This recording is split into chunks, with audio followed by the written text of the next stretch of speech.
48واں زبور۔ سیون خدا کا شہر۔ ہمارے خدا کے شہر میں اپنے کوہ مقدس پر خداوند بزرگ اور بے حد ستائش کے لائق ہے۔ شمال کی جانب کوہ سیون جو بڑے بادشاہ کا شہر ہے، وہ بلندی میں خوشنما اور تمام زمین کا فخر ہے۔ اس کے محلوں میں خدا پناہ مانا جاتا ہے، کیونکہ دیکھو بادشاہ اکٹھے ہوئے، وہ مل کر گزرے، وہ دیکھ کر دنگ ہو گئے، وہ گھبرا کر بھاگی۔ وہاں کپ کپی نے ان کو آ دبایا، اور ایسے درد نے جیسا درد زہ۔ تو پوربی ہوا سے ترسیس کے جہازوں کو توڑ ڈالتا ہے۔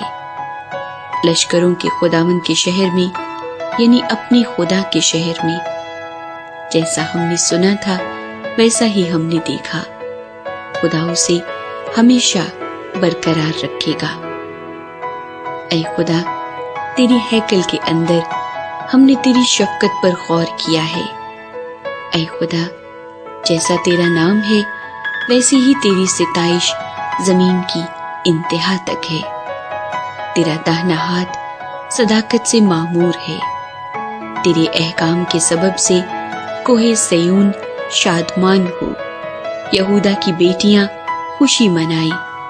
سیون کے گرد پھرو اور اس کا طواف کرو، اس کے برجوں کو گنو، اس کی شہر پناہ کو خوب دیکھ لو، اس کے محلوں پر غور کرو، تاکہ تم آنے والی نسل کو اس کی خبر دے سکو، کیونکہ یہی خدا عبدالآباد ہمارا خدا ہے، یہی موت تک ہمارا ہادی رہے گا۔